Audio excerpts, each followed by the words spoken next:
Hello and thanks for joining us on the Fox Cricket Ashes podcast, joined by Isha Guha and Shane Warne. And day 4 action.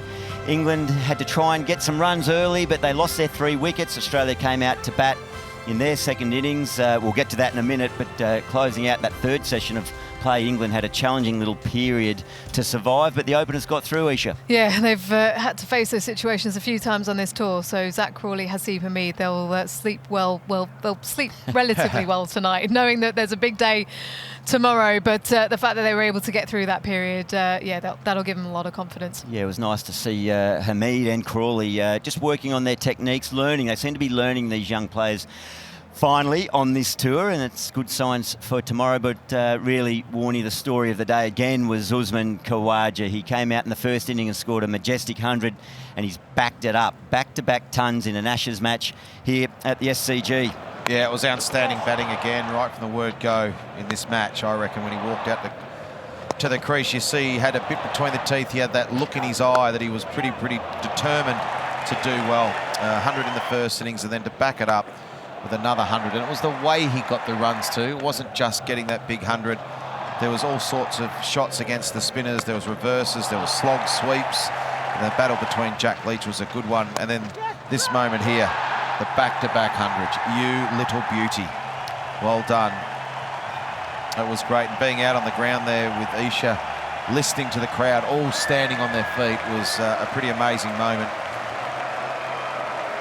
Every single person that was here at the ground stood on their feet and clapped. It was great stuff. Yeah, he's a man that uses the word gratitude a lot in his life, and he's just grateful to be back in the team and to still be playing and being given the opportunity to play cricket at this age. Yeah, I think you can tell from the interviews he's doing through the innings as well. We had the opportunity of speaking to him on Foxcam, and he's just so happy to be there. He's loving being in the middle, being in the contest, being there for Australia. And what I loved about his innings was the way he went through the gears. You know, he had to get through a difficult period early on, but then was able to build up and basically set the game up for Australia, alongside Cam Green, who was needed almost that kind of fatherly figure to guide him through his innings today, but a wonderful partnership. A good point about chatting to him during the innings, and this is the modern cricketer, what they need to put up with, people like us asking questions.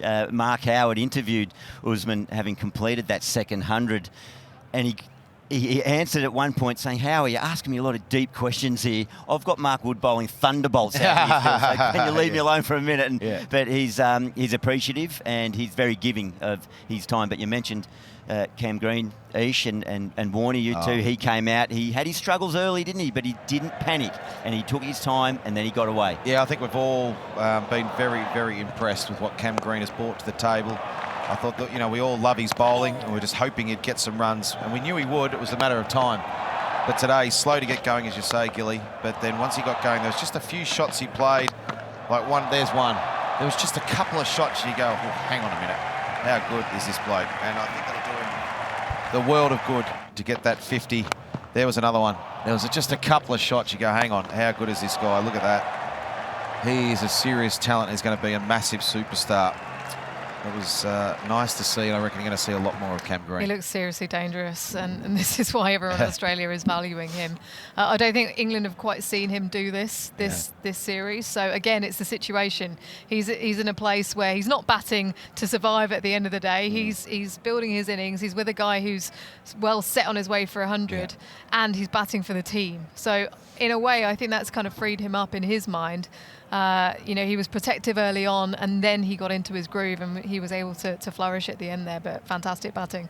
There's going to be some selection headaches for both teams leading into the 5th test in Hobart. Warnie, I'll go to you first. Australia, I'll give you. Isha, you get ready to think about England. But Australia, really, the headaches, the obvious one. Usman, Travis Head comes back in. Well, you tell me the way you see it's going to play out. Yeah, look, even Khawaja after the 100, he said, look, when I was out injured and Shaun Marsh took my place, he made 100.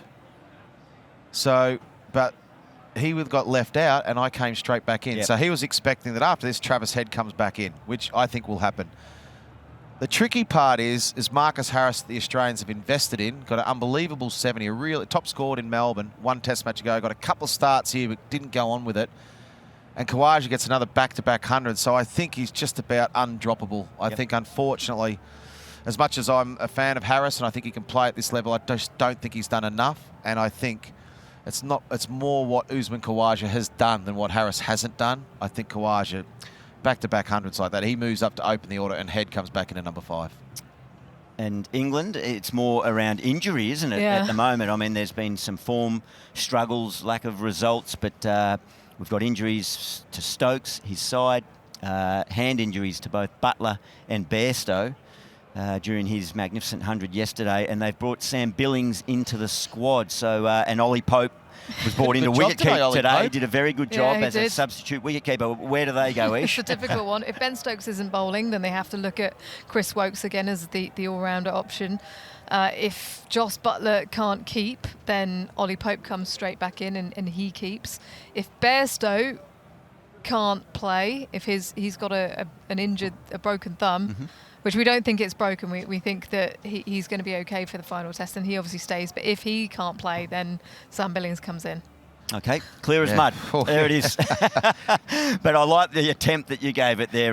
Just the one thing, Dan Lawrence, does he come into the picture at all? He's been here, hasn't played a game. He's been in the touring squad for England for, the best part of 2 years probably. Does he come in for a consideration as just a pure batsman for the last test? It's a good point, because how's he going to be feeling if suddenly Sam Billings overtakes him? Everyone jumps ahead of him when he's been the sort of the 12th, the spare batsman for 2 years. The only thing I'd say about Sam Billings is he is playing beautifully at the moment. I know it's white ball cricket. It's very different to the red ball game.